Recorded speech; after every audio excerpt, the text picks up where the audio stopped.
Killer Innovations Podcast for Sunday, December 5th, 2005, show number 38, coming to you from Cupertino, California.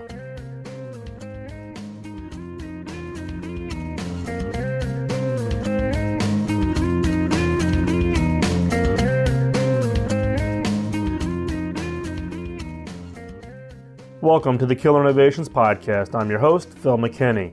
Please keep in mind that the information and opinions expressed in this podcast are mine and mine alone, and do not necessarily reflect those of my past, current, or future employers. Well, we should be back on track. Thanks for the break during the Thanksgiving holiday. This is the first full week after the holiday break, so I've actually been 10 days since the last podcast. So I actually got to skip one podcast in the middle there. I do appreciate the flexibility. I only got a couple of emails from people asking me where the show was at. So it was a nice little break. We're back on track. We should be back on the weekly schedule now going forward. During the break, the Killer Innovations Podcast was mentioned by Adam Curry on Podfinder, which is his regular show on iTunes highlighting new and interesting podcasts. We were actually the very first show mentioned in the most recent Podfinder. I only wish that Adam would have picked a better show. I listened to it last night. A listener had dropped me an email about the mention. So I listened to it last night here in the hotel. And I sounded like I was half asleep. Hopefully I don't sound like that normally. It was a good little plug for the show. We're seeing a little bit of an uptick in the listeners. Not much. I'm surprised, but maybe because it sounded like I was half asleep. So maybe listeners aren't wanting to listen to the show to get over their insomnia. Let's see. It's a new month. It is December, so please remember to vote. Podcast Alley resets the vote counts at the beginning of every month. Last month, November, it was the highest vote count ever that Killer Innovations had ever received. I do really appreciate that. A lot of comments posted on the Podcast Alley site. Again, thank you very much. You can go to Podcast Alley and just search for Killer Innovations, or you can go to killerinnovations.com and click on the Podcast Alley button, and it'll take you right to the appropriate page on their site. Also, I'd like to encourage you to visit the KI community site. You can visit that again by visiting killerinnovations.com and click on the KI community button. There's a lot of really great conversations going on the site.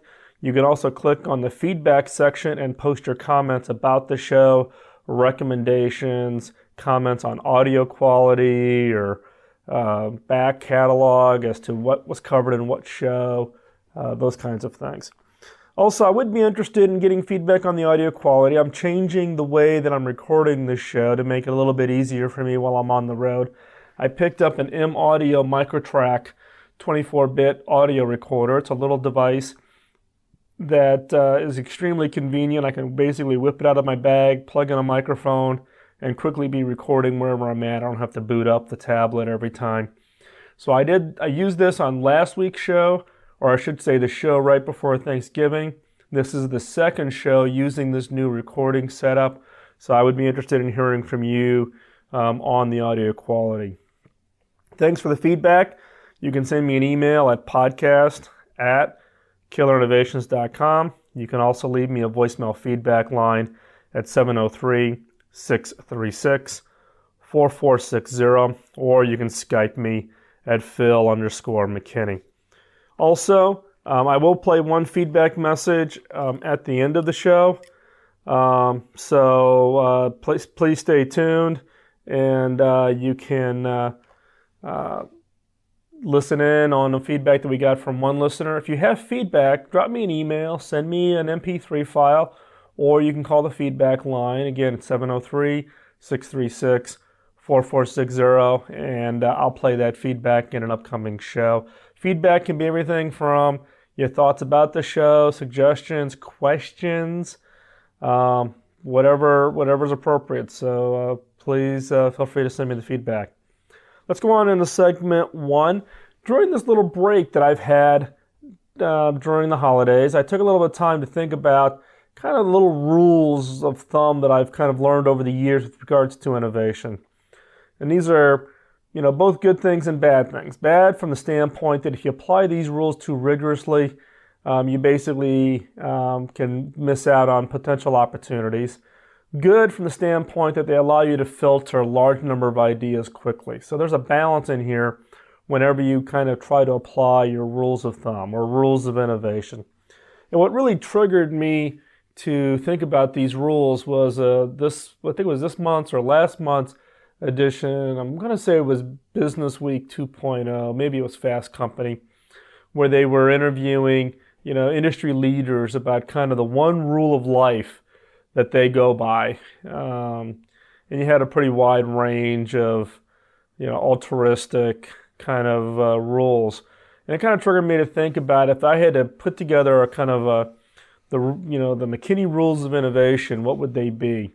So here they are. Take them or leave them. Feel free to send me, your own additions to the rule set. But we're going to start off with at least initially 4 of them, and we'll add to them as appropriate. So rule number 1, the same problems and solutions occur again and again. Again, number 1, the same problems and solutions occur again and again. Now, what I'm not saying is it's the exact same problem and the exact same solution. I'm saying the problems you have, more than likely, the solution has already been found, but it's been found maybe in a different industry sector, a different geography, maybe different time. Da Vinci solved the issue of a tank, but it was many hundreds of years later before the first tank was built. So the same problems and solutions occur again and again. Rule number 2, the strongest innovations identify and eliminate conflicts. Now you could exchange the word conflict for problems or challenges. So the strongest innovations identify and eliminate conflicts. And again, you can look at the innovations that have been widely successful, and the conflicts or the problems they eliminated may not have initially been obvious, but over time. Think about probably the leading innovation that's had the largest impact on society on a worldwide basis is the invention of penicillin. So here's one invention that was eliminating primarily infections that were occurring during the war, but its impact on society such that I'm trying to figure out what it is. It's almost like it's extended the lifespan of humans by a factor of 3. So 3 times longer lifespan today than we had when we were before penicillin. Is that right? Maybe 2 times, if I think about the math here in the back of an envelope. But nothing has had that significant of an impact on extending the lifespan of people. Rule number 3, technology trends are highly predictable. Now, many of you may not agree with that, but I'll show you here in a second what I mean. But technology trends are highly predictable. And then rule number 4, complexity leads to failure in the market. Complexity leads to the failure in the market. We've all seen it. Complexity in your organization, complexity in the process, complexity in the product or service, complexity of government regulations, import-export rules. Complexity leads to failure in the market. So let's walk through some examples. For rule number 1, talking about problems and solutions. What I'm talking about here is that solutions change, but the functions that are being provided by them stay the same. So let's give an example here. 1, we all have to communicate. Now, in this case, I'm communicating to you via this MP3 file that you downloaded onto some player or you're sitting there listening to on your laptop, but we're communicating. Well, in the past, communication was, by face-to-face only. Then it was the written word. Then it was the mail. Then we had phone lines, all the way up through now where most people now have some kind of a mobile phone technology, most likely GSM. Now, the need for communication is always going to be there. The solution that's going to get applied is going to change over time. At the same time, I may have another problem, such as designing a new toothbrush. But designing a new toothbrush is a function. What the solution is I'm cleaning something, and I'm cleaning something that is a solid, your teeth. Now, typically people would have thought that there was really no way to improve on a toothbrush, but now you're seeing things like sonic care, where you either get vibration or you get the water jets shooting in to clean. And there's clearly an innovation to the process of cleaning your teeth. But again, it was taking a look at what the problem was. Toothbrush was not the problem. Cleaning your teeth was the function. The solution in this case was cleaning something that was solid.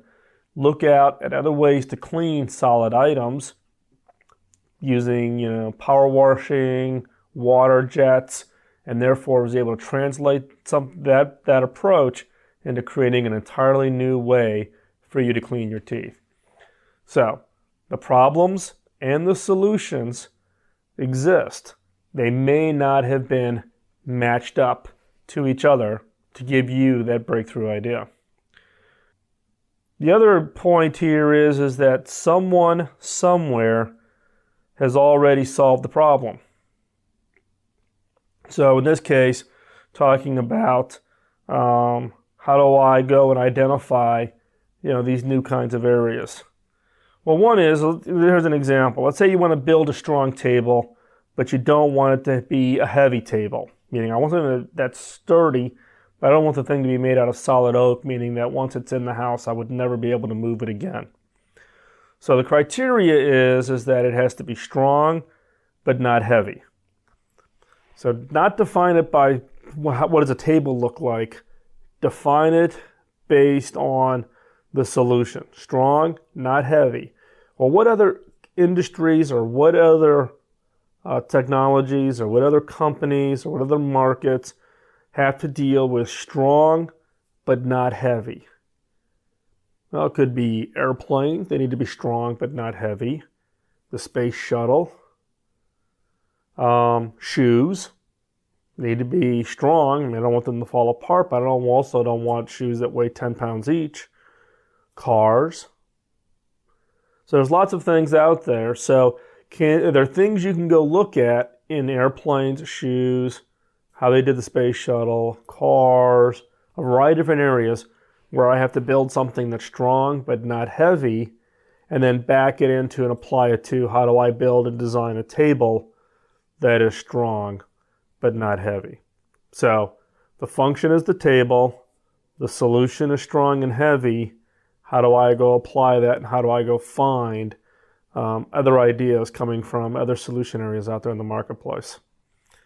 The other one, I'm not going to be able to go through and give you examples on every one of the rules, but the other one that I want to pick up here that I know a number of you are probably bristling at already is where I talk about technology trends are predictable. Now, I'm not saying that you can be exactly predictive on something that doesn't exist, but once you understand basic trajectory of technologies and you can identify the first one or two data points, you can quickly identify where the follow-on trajectory is going to take that technology. Now, let me give you an example. Now, this example talks about the fact that there's one technology trend, and this is one area that I track pretty heavily, but one trend that you can look at is characteristics of technology that start off as being immobile, meaning it's fixed in shape, size, and function. The next step of that is going to be what I would call a single joint, meaning it's somewhat flexible. Third step is what I would call multiple joint, meaning it's highly flexible. The fourth is what I would call completely flexible. The fifth is what I would call liquid or gas, meaning it's a liquid form of activity. And the last is field, meaning that it's literally not a liquid or gas, but some kind of other kind of a mechanism. So, I mean, this might be a little complex. I'm trying to do this in a podcast, and normally I do this on a whiteboard, and I'm sitting here at a desk waving my hands trying to convey this. But hopefully you're getting the point here. So here are basically 6 steps of technology. And probably the best thing is, let me give you an example. So what do I mean by immobile? Well, think about it as something, a common tool or item that you use today, a knife. It's fixed in shape. You use it to cut things. And, you see your kitchen knife and your carving knife for cutting up things in the kitchen. So if I take that knife and move it on to what I would call the next step, which is a single joint, what do you get? Well, you get scissors. So single joint, now I have that single joint in order to give me a new kind of capability or a new kind of function, which is the scissoring. What happens if I get multiple joints in there? Well, one would be things like wire cutters. I have these complex set of wire cutter strippers, single squeeze, and it's got a complex set of cams in it that allow me to strip wires, very, very quickly. Well, what about liquid or gas? Well, what about water cutting? And that's the big thing you see now with cutting of metals, where they use high pressure water jets to literally etch out and cut metal or other kinds of materials. And then if I take that to what I would call this field, meaning that it's not liquid or it's not gas, think about it as laser cutters. So it's really not using anything that literally is touching the item. You're using basically a laser. So all of these things do cutting, but they have this natural progression. So think about it years ago, if you'd known about this progression and you saw knives and scissors and wire cutters, and you knew that a liquid or gas approach was going to be coming, and you knew eventually that there was going to be a field approach to doing that, what would it look like? You could apply it to things like even a ruler. So think about it. Rulers used to be fixed in length, right? So you had that yardstick that we all had growing up in school. Then you had the folding ruler that carpenters and such used to have. So that's kind of that, joints. Then you had tape measures, which were completely flexible. I could coil them up. I've got the automatic retracting, tape measure. And then I had kind of the liquid or gas version. I have the ultrasound. So I had ultrasound ability to quickly measure, distances that way. And then in the case of what I called this field approach, I could use laser measuring. So I could measure from one wall to another to get the exact dimensions of a room using a laser. So you see this progression of technologies. The key is that you have to understand what is the progression of a variety of different technology trends. Once you understand that, and they're different for every field, they're different for every, could be even based on geography. So there may be something going on in one region that's ahead of another region that you can also use. The key is whatever the trend is for your industry. So in this case, whether it's immobile, single joint, multi-joint, completely flexible, liquid gas, or field, if those don't match up to your industry, the key is to go back into history and look at a variety of different technologies. You can even look at them across other industries. You could think about it as really being immobile, somewhat flexible, very flexible, completely flexible. No physical means to connect, meaning, liquid or gas, as another way. So if I applied this into an industry that I'm very familiar with, which would be telecommunications, so in this case, it would be immobile, meaning the old dime phones where I had to call an operator in order to make the connection. And then somewhat flexible where I could do direct dial numbering within the local area. Completely flexible, I could call any number in the world, through digital switching. And then eventually you could look at it from the liquid gas field kind of an approach as being wireless. So again, you can apply this to a variety of different technologies, but this is a way to look at trajectories and therefore be able to look at and predict what the next technology step would be in the industry or the space that you're in. Okay, let's go ahead and move on to segment number 2. In today's segment number 2, we're going to talk about what I call virtual anthropology. Now, the question I always get is, how do you spot trends? Well, one is for my case, I spent a lot of time on websites. And that's what I really mean by this virtual anthropology. You scan basically what people put up on display, whether that's websites, blogs, social networks, Flickr, looking at photographs, chat. One of the things that my kids who are all in college have had to learn is they have to be a little careful about what they put on their away message on their IM chat, because I read it. If I see that they're away, I'll click to see what their away message is. And you learn a lot by reading someone's away message. People put things in there that, in many cases, if they really thought about that the general population could read that, it's probably not something they want people to know. So my kids get sometimes shocked where they will call me up, usually to ask me for money, but they'll call me up to chat, and I'll mention something that I saw in their away message, and they are just totally shocked and dumbfounded about how I knew. How did I know they went out to dinner with so-and-so? How did I know that they were, they waited and didn't get their homework done and were up cramming for the test for the next day? It's very simple. I read the away message. So there's a lot of things that we can learn about people by what they put on display.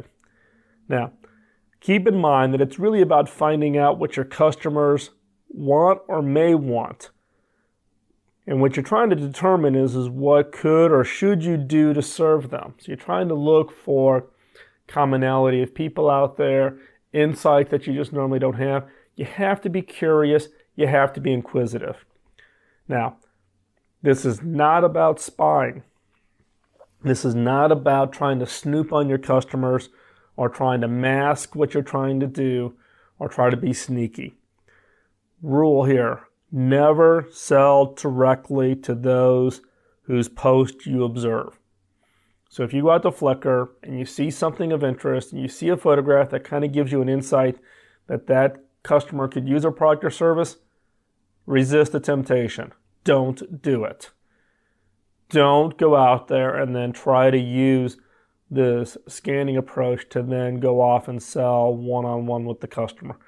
This is an anthropology exercise. You're trying to gain insights.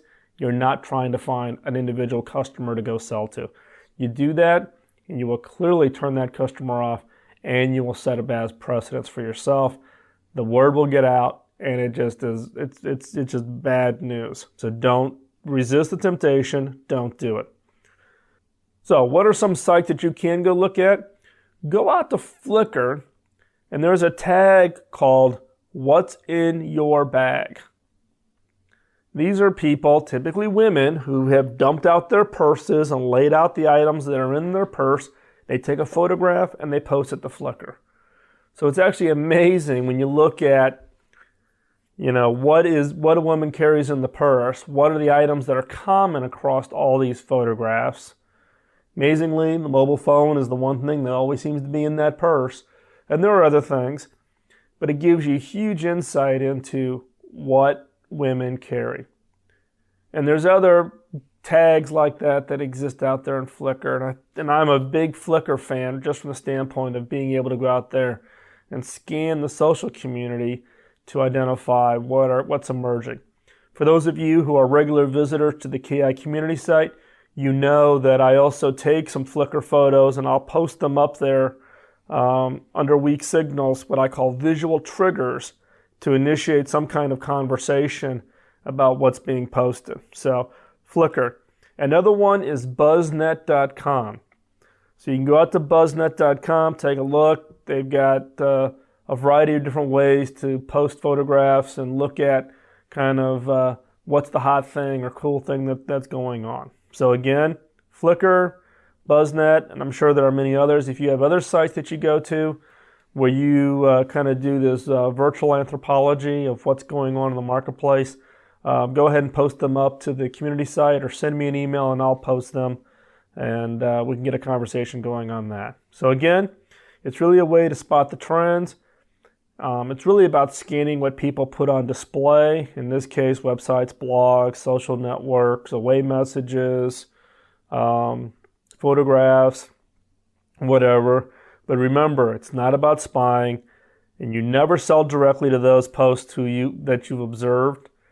It's really about how to find out what your customers want. It's your ability to get plugged in without having to incur the entire expense of going out and doing a big field exercise in order to talk to the customers. Apologize for the voice here today. I'm kind of suffering from a cold, so hopefully you can tolerate it through here for the rest of the show. Let's go ahead and move on to segment number 3, Killer Question of the Week. This week's killer question is, who does not understand how to use my product? Who does not understand how to use my product? And remember, that can be product or service. Or better yet, if you're looking to be aggressive on going after a competitor or somebody who's already in the market, then you can ask the question, who does not understand how to use my competitor's product? Now the question seems simple. Seems like we can answer that right away. Anybody can use my product. It's very simple. Something as simple as I operate a fast food. How hard is it for someone to figure out how to use my product? It's not that simple. This is a true test of getting into the shoes of your customers.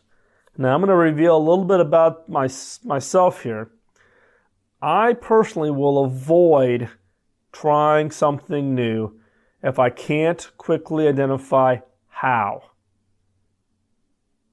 So for instance, I was at an airport. To be quite honest, I can't even remember which one it was. It was probably one here in the last month. So it's got to be California or Boston. I can't remember which one it was. But there was this long counter, basically, the new airline policy where you don't get served food. So you're grabbing a quick sandwich, toss it in a bag to get onto an airplane. Well, this counter was this long counter. There was no obvious sign that said, order here, pick up here. It was literally chaotic in front of the counter.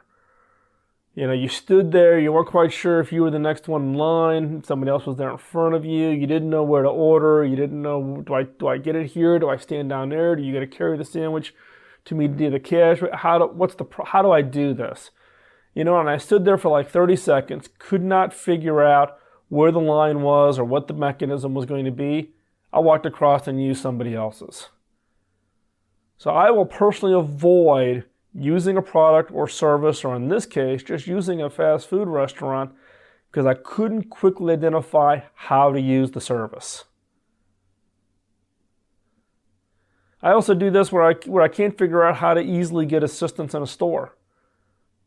Now this could be a man-woman thing. My wife is one that she'll literally chase the salesperson down the aisle and tackle them to get help. If there's not an easy mechanism where I can simply quickly identify who the salesperson is, that's my one frustration.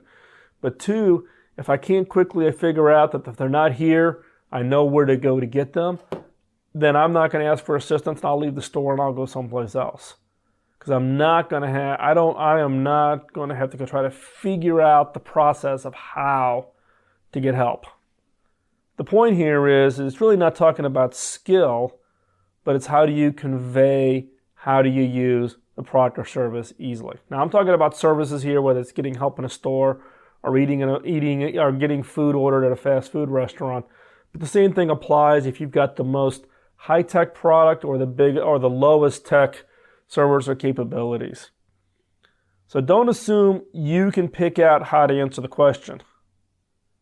In fact, this is really a great killer question that you need to ask others. Or more importantly, if you can, observe your customers. If you're the manager at a fast food restaurant, don't be behind the counter. Go stand across the street. Go stand in the corner. Go sit in a booth away from and watch how your customers interact. When you see a customer that's hesitant, you see a customer looking around that can't figure the process out, you know you got a problem. There's nothing you need to go fix. So again, this week's killer question is, who does not understand how to use my product or service? Or you can word this differently as, who does not understand how to use my competitors' products or services? And with that, thanks for listening. Remember to vote. This is the first show of December, so Podcast Alley resets the vote count. So please go visit out to Podcast Alley and vote. It's the easiest way for you to say thanks to the producers of your favorite podcast for the work and effort and the cost they incur in putting together the podcast that you enjoy.